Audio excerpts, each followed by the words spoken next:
You're watching EAC News. Thanks for joining us. As Chilean school kids start winter vacation, they leave behind a semester marked by violence. Several high schools around Santiago were taken over by students. One was set on fire while hooded youths clashed with police and burned city buses.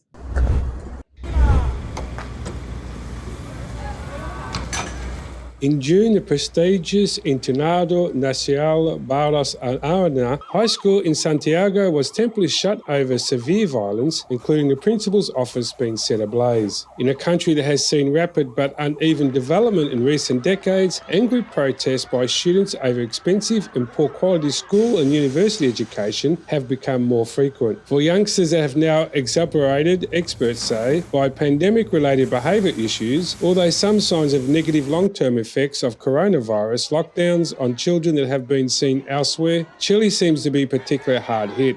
We haven't seen anything else or drastic or dramatic as he has, said Francesco Molas, UNICEF's child education officer. The main impact has been in teens and pre-teens returning to school after going through puberty in isolation, she said. Chile's education superintendent reported 56% jump in violent incidents in the last semester compared to 2018 and 2019 before the pandemic. A surge has been troubled politicians, psychologists and teachers. After these 2 years, they have chafed more than authority than discipline. There's rejection in authority figures, said Esteban Abrica, a high school teacher in Imbia School in Santiago. It's not comfortable for anyone to be in class when they're burning things and attacking the principal. Chilean students' history of protest goes back to mobilizations against the dictatorship of Augusto Pinochet in 1970s and 80s. Students, including current President Gabriel Boric, led demonstrations to demand education reforms in 2006, 2011 and 2019. More widespread protesters saw months of rioting with metro stations and churches burned.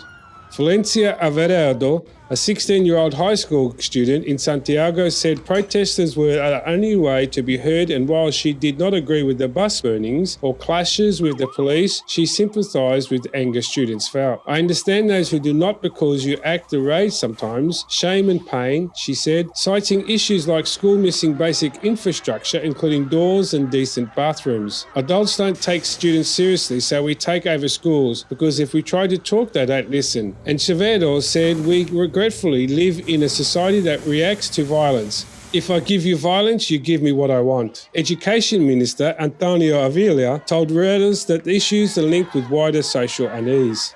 Indonesia's violence in the south was hit by Boric's population, while a new constitution that was meant to help iron out deep-seated issues, inequality is a risk of failing to win enough support. The problems that occur in school communities are reflecting of the problems that we have in society, Avila said.